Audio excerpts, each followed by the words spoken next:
Μόλις φτάσαμε, λέει, στο τέμπλο και είδα την Παναγία, αυτή είναι η θεία που με κράταγε αγκαλιά όλη τη νύχτα, είπα, λέει. Ήρθε ένα πούλμαν 1η Νοεμβρίου, δεν θα πω από ποιο μέρος της Αθήνας. 1η Νοεμβρίου γιορτάζει ο Όσιος Δαβίδ.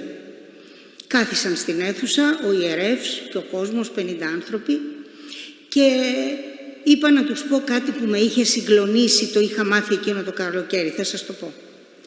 Όση ώρα όμως μιλούσα, ένας άντρας και μια γυναίκα σταυρώναν το στόμα του συνέχεια.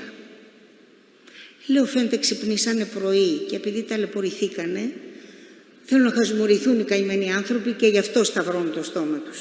Εγώ αυτό κατάλαβα. Ακούστε λοιπόν τι τους είπα. Είδαν κάποιοι προσκυνητέλεος στο μοναστήρι που είχαν κάνει της Παναγίας στην Κάρπαθο. Εκεί, λέει, έχει μια μεγάλη Παναγία, πολύ ωραία εκκλησία, που γύρω-γύρω είναι γκρεμός μέχρι τη θάλασσα και μόνο από μπροστά μπαίνεις μέσα και έχει μια πλατεία και κάθονται οι Καρπάθιοι εκεί. Μόλις τέλειωσε, λέει, η λειτουργία, είπε ο παππούλης, βλέπετε τον πολυέλαιο αυτόν? Ένα πολυέλαιο, λέει, θαυμάσιο, δεν τον έχουμε δει σε καμία εκκλησία της Ελλάδος. Παρακαλώ τον Κύριο που τον έκανε δώρο να ανέβει στο βήμα και να μας πει γιατί έκανε αυτό το δώρο. Και ανέβηκε, λέει, ένας κύριος και λέει, είμαι 46 χρόνων. Πριν 40 χρόνια, ενώ ήμουν 6 ετών, πέθανε η μανούλα μου.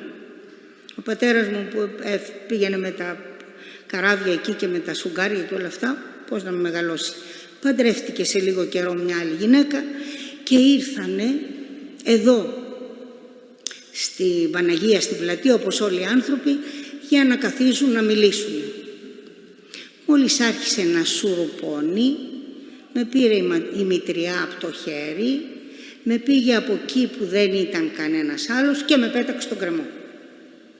Και γύρισε με κροκόδιλα δάκρυα και φώναζε, έχασα το παιδί, μου πέσε το παιδί, έχασα το παιδί. Ο πατέρας μου, λέει, τρελάθηκε. Εν τω μεταξύ νύχτωσε. Δεν είχαν καμία δυνατότητα να κατέβουν στον κρεμό. Τα τσακάλια άρχισαν να φωνάζουνε. Ο πατέρας μου, λέει, μαζί με τον πρόεδρο, τον αστυνομικό, τον δάσκαλο και όλους, είπανε, καθόντουσαν στην άκρη του γκρεμού και φωνάζανε, Κωστάκη, μη φοβάσαι, το πρωί θα σε παραλάβουμε, Κώστα. Όλη τη νύχτα αυτό γινότανε. Το πρωί μόλις χάραξε, λέει, ακούνε τη φωνή του Κωστάκη. Μπαμπά, είμαι καλά στην τάδε παραλία, είπε το σημείο που ξέρανε φαίνεται. Τρελαθήκαν οι άνθρωποι, μαζέψαν, λέει, τα σκοινιά όλα της πόλεως, δέθηκε ένας νεαρός σε ένα μεγάλο δέντρο και κατέβηκε κάτω και με έφερε, λέει, από κάτω. Ο πατέρας μου μόλις με έφερε, μ' αγκάλιασε και λέει, Κωστάκη μου, γιατί αγόρι μου όλη τη νύχτα μας άφησε στην αγωνία αφού ήσουν ζωντανός? Λέει, μπαμπά, όταν με πέταξε η μαμά, την πιάσαν αυτή, πέθανε στη φυλακή, οι χωροφύλακες ήταν παρόντες. Με πήρε μία θεία στην αγκαλιά της. Ο πατέρας μου δεν κατάλαβε, λέει. Και γιατί δεν φώναζε η θεία αφού δεν φώναζες εσύ? Μου κλείνε το στόμα και μου λέγε, όχι αγόρι μου τώρα, γιατί θα σκοτωθούνε. Όταν όμως έγινε πρωί, μου είπε, τώρα φώναξε και έφυγε η θεία. Ο παπάς, λέει, κατάλαβε. Με πήρε από το χεράκι, με έβαλε μέσα στην εκκλησία. Μήπως είναι αυτή η θεία, η Αγία Ειρήνη, η Αγία Κατερίνη, η Αγία Παρασκευή? Όχι, έλεγα. Μόλις φτάσαμε, λέει, στο τέμπλο και είδα την Παναγία, αυτή είναι η θεία που με κράταγε αγκαλιά όλη τη νύχτα, είπα, λέει. Αυτή η Παναγία μας που έγινε μάνα μου τη δύσκολη ώρα, δεν της άξιζε ένα δώρο? Πήγα στον Καναδά, σπούδασα χημικός και τα πρώτα μου λεφτά είναι αυτός ο πολυέλαιος. Εγώ τόσο πολύ συγκινήθηκα που όποιος ερχόταν εκείνη τη χρονιά, 1, 2, 5, 50, 100, καθίστε να σας πω μια ιστορία. Καθίστε να σας πω μια ιστορία. Πώς η Παναγία μας και χωρίς να τη φωνάζουμε τρέχει.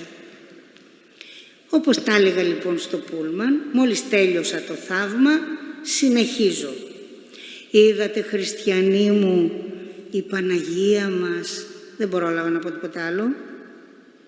Αυτοί που σταυρώναν το στόμα τους ήταν δαιμονισμένοι. Εγώ δεν το ήξερα, το ξέρανε όμως το πούλμαν και τους αρπάξανε γιατί σηκώθηκαν να με δείρουν. Εγώ, νιώθοντας ασφαλής αφού τους κρατάγανε, λέω μπα, παραξηγήθηκες διάβολε γιατί μιλάμε για την Παναγία? Και λένε αυτοί, βρε βρωμόγρια, σε αυτό το βρώμο μοναστήρι μου χαλάτε τα σχέδιά μου? Εγώ λέω να τη βρίζουν, εγώ λέω να μην την ακούνε, εγώ λέω να μην ακούνε το γιο της. Και ήταν, σας λέω, τόσο έτοιμοι να με δείρουν, αλλά ήμουνα επί του ασφαλούς και λέω επειδή σε ενοχλεί τόσο πολύ, γι' αυτό θα το λέω συνέχεια. Αλλά σας βεβαιώ, όταν έφυγα από το μοναστήρι μου λέει μια αδερφή, μην πάτε και πείτε το παιδάκι, γιατί ποιος ξέρει τι πειρασμός θα μας βρει. Κάθε φορά που το λέμε έρχεται και ένας πειρασμός. Τόσο θυμώνει ο διάβολος. Ας θυμώσουμε λίγο το διάβολο από το να θυμώνουμε το Θεό. Ας τον θυμώσουμε. Δεν μπορεί να μας κάνει τίποτα, γιατί μείζον ο εν ημίν ή ο εν το κόσμο. Σας κούρασα όμως, ζητώ συγγνώμη. Είπαμε θα πούμε τους καημούς μας.